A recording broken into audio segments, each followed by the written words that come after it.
Assalamualaikum warahmatullahi wabarakatuh. Terima kasih ya kepada anak-anakku semua. Di sini kita akan melanjutkan pembelajaran kita, yaitu tentang taat pada aturan. Dan untuk memulai pembelajaran ini, ya marilah kita sama-sama untuk membacakan doa dari kita hari ini tentang kompetisi dalam kebaikan, taat aturan, dan juga etos kerja. Pada pertemuan kali ini, ya kita akan membahas tentang materi tentang taat pada aturan. Kemudian di sini tujuan dari pembelajaran, ya di sini bisa kita lihat membaca Quran Surat An-Nisa ayat 59, Quran Surat Al-Maidah ayat 48, dan Surat At-Taubah ayat 105 sesuai dengan kaidah tajwid dan makhrijul huruf. Kemudian yang kedua, menyebutkan arti Quran Surat An-Nisa ayat 59 dan Al-Maidah ayat 48 dan Quran Surat At-Taubah ayat 105. Kemudian yang ketiga, menjelaskan makna isi kandungan Quran Surat An-Nisa ayat 59 dan Al-Maidah ayat 48 sesuai dengan tajwid dan makhrijul huruf. Kemudian mendemonstrasikan hafalan Quran Surat An-Nisa ayat 59, Al-Maidah 48, dan Surat At-Taubah ayat 105. Dan yang terakhir, menampilkan contoh perilaku taat kompetitif dalam kebaikan dan kerja keras berdasarkan Quran Surat An-Nisa ayat 59 dan Surat Al-Maidah ayat 48 dan At-Taubah ayat 105. Dan materi yang akan kita bahas, ya, yang pertama adalah materi tentang pembelajaran Quran Surat An-Nisa ayat 59, yaitu materi tentang taat pada aturan. Nah, di sini sebelum kita lanjut kepada pembelajaran, ya, Umi akan ya di sini ada gambar ya yang menjelaskan taat kepada aturan.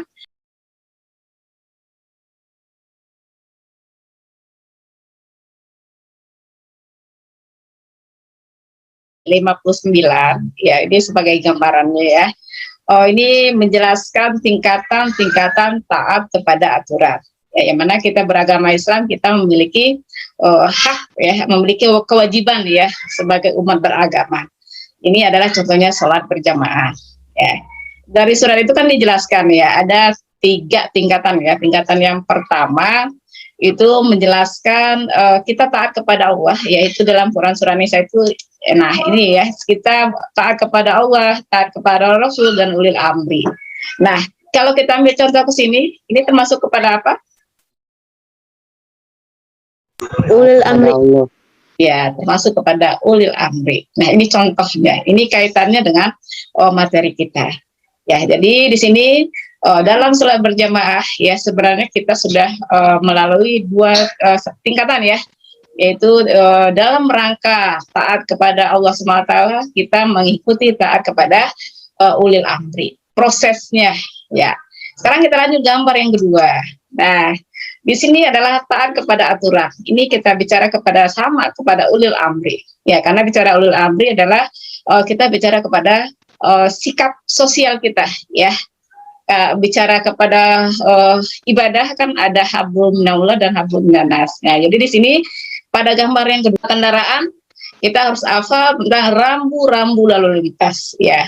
Setiap hari kan bawa motor ya, bawa kendaraan ke sekolah atau mungkin ke tempat-tempat lainnya. Nah, ini harus hafal ya. Kita yang bawa kendaraan harus hafal. Kita harus taat kepada aturan.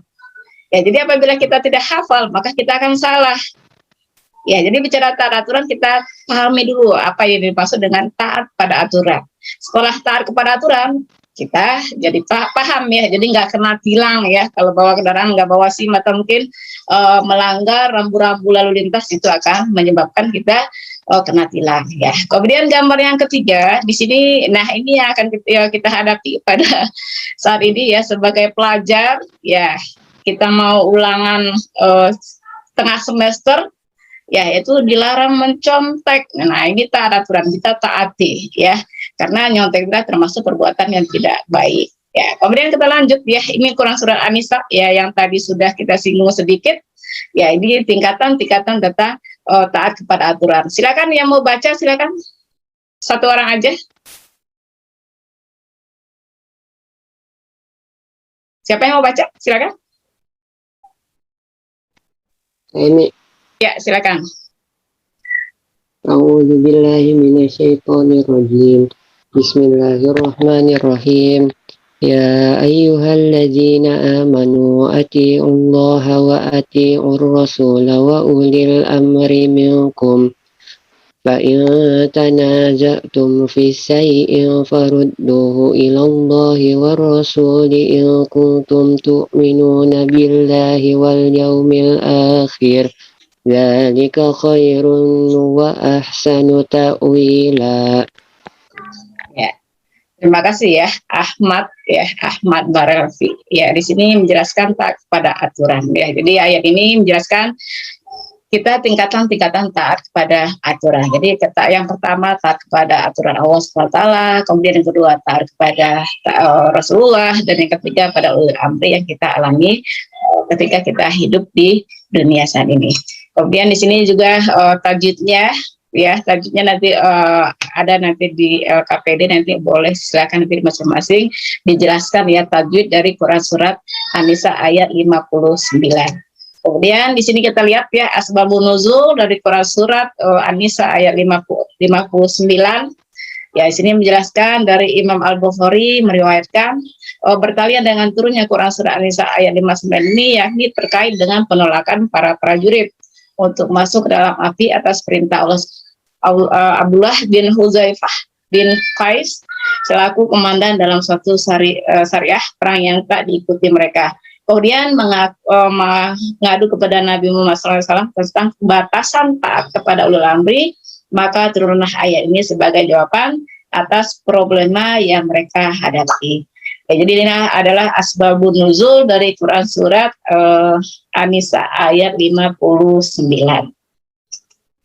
Ya, kemudian kita lanjut hadis ya yang menjelaskan kepada taat kepada aturan. Ya, di sini hadisnya menjelaskan ya, hadis yang diriwayatkan oleh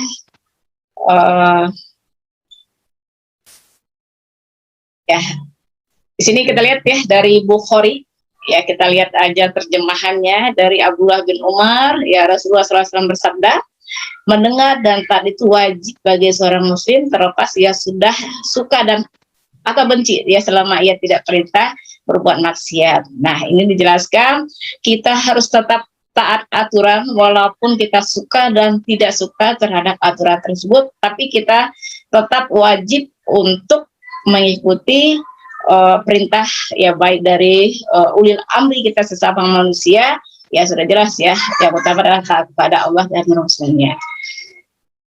Di sini kita lihat ya tingkatan taat kepada aturan.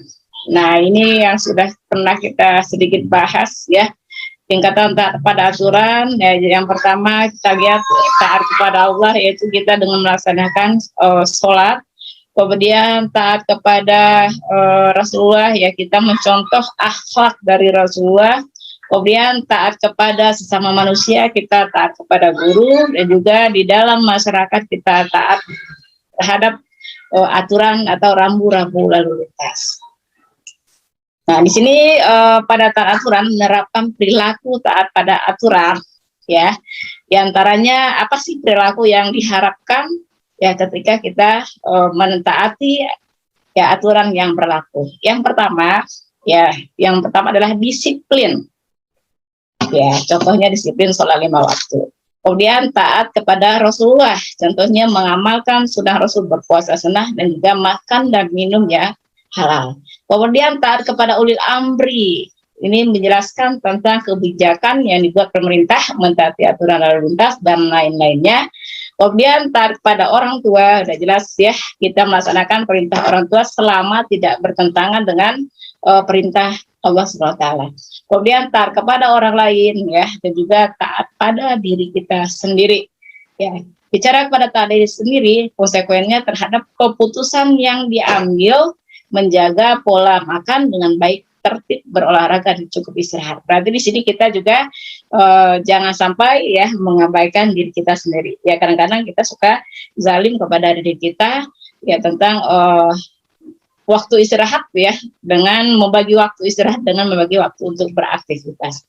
Kemudian berikutnya, nah contoh ya perilaku taat aturan seorang pelajar ya. Seorang pelajar yang pertama ya, kita sebagai seorang pelajar ya harus menghormati guru dan karyawan yang berada di sekolah. Kemudian yang kedua, mematuhi aturan-aturan yang berlaku. Yang ketiga, harus tekun belajar ya, apalagi sekarang lagi mau ulangan tengah semester. Kemudian yang ketiga, berperilaku yang baik dan sopan. Yang ketiga, mengenakan pakaian seragam sekolah sesuai dengan aturan yang berlaku dan mengumpulkan dan mengerjakan tugas-tugas tepat pada waktunya. Dan ini pada gambar-gambar di bawah ini bisa kita lihat adalah gambaran taat aturan seorang pelajar. Ya, ketika sebelum pandemi kita akan mengikuti upacara ya. Ya, kita belajar disiplin dalam mengikuti upacara. Dalam belajar di kelas kita terbiasa untuk menghormati guru yang sedang menjelaskan di depan kelas ya, atau saat ini ya guru yang menjelaskan lewat layar ya. Ya, kemudian di sini contoh ya taat aturan seorang anak terhadap orang tua. Nah, di sini ada taat kita seorang anak terhadap orang tua. Di sini dari gambar pertama kita lihat buang sampah pada tempatnya. Biasanya kalau kita selesai makan ya, atau mungkin selesai ya makan makanan, langsung buang sampah pada tempat ya. Ya, jadi jangan dibiasakan ditaruh dekat di kamar dan lain-lainnya. Jadi biasakan ya. Yang pertama, bagaimana kita hormat kepada orang tua, lemah lembut dalam bertutur kata kepada kedua orang tua. Jadi jangan sampai kita berkata lebih kasar.